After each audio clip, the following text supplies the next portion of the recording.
Hi friends, నమస్తే అండి. ఈరోజు మామిడికాయ పప్పు చేసుకుందాం అనుకుంటున్నానండి. 2 మామిడికాయలు తీసుకున్నానండి. ఒక ఉల్లిపాయలు తీసుకున్నాను. 7 పచ్చిమిరకాయలు తీసుకున్నానండి. చక్కగా కొంచెం పప్పు వేసుకొని చక్కగా ఉడికిన తర్వాత ముక్కలు కోసేసి అందులో చక్కగా మంచిగా మగ్గిన తర్వాత మనం మెరుపు తాలింపు పెట్టుకుని చాలా బాగుంటుందండి. ఇదిగోండి, ఈ విధంగా మామిడికాయలు తీసుకొచ్చి కడిగేసి ముక్కలు కోసేస్తాను. ఇవిగోండి పచ్చిమిరకాయ ముక్కలు, మరిన్ని పచ్చిమిరకాయ ముక్కలు, కాసినండి ఉల్లిపాయలు.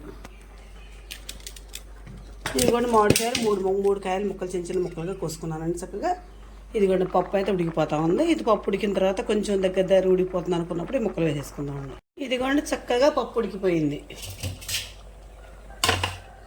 ముందుగా చక్కగా మనం కోసుకున్న మామిడికాయ ముక్కలు మొత్తం వేసేద్దాం.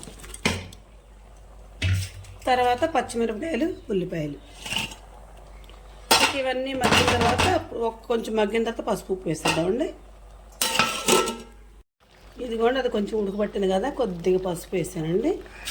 కాస్తంత గల్లుప్పు, సరిపోకపోతే మళ్ళీ మనం తాలింపెట్టాడు వేసుకుందామండి.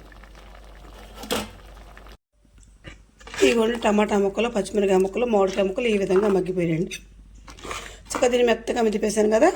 ఇప్పుడు కరివేపాకు, ఎండుమిరపకాయలు తాలింపు పెట్టేసుకుందాం.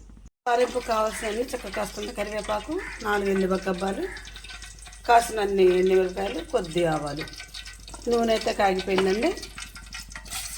వెల్లిపాయలు వేసేసి బాగా వేడొస్తే బాగుంటుందండి. వేడి తక్కువగా వచ్చింది. ఇది మనం చక్కగా ఎల్లిపాయలు వేగినాయి కదండి, ఎండుమిరపకాయలు వేసేస్తున్నానండి. వెంటనే కరివేపాకు, ఆవాలు కూడా.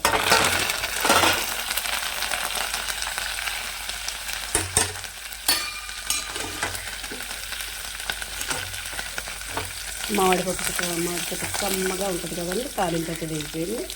ఇక తాలింపు ఈ విధంగా పప్పులో పోసేస్తాం.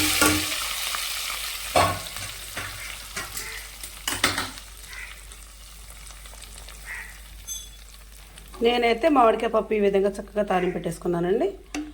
నేను మామిడికాయ పప్పు చేసే విధానం మీకు తెలిస్తే నాకు ఒక లైక్ ఇవ్వండి. Please subscribe.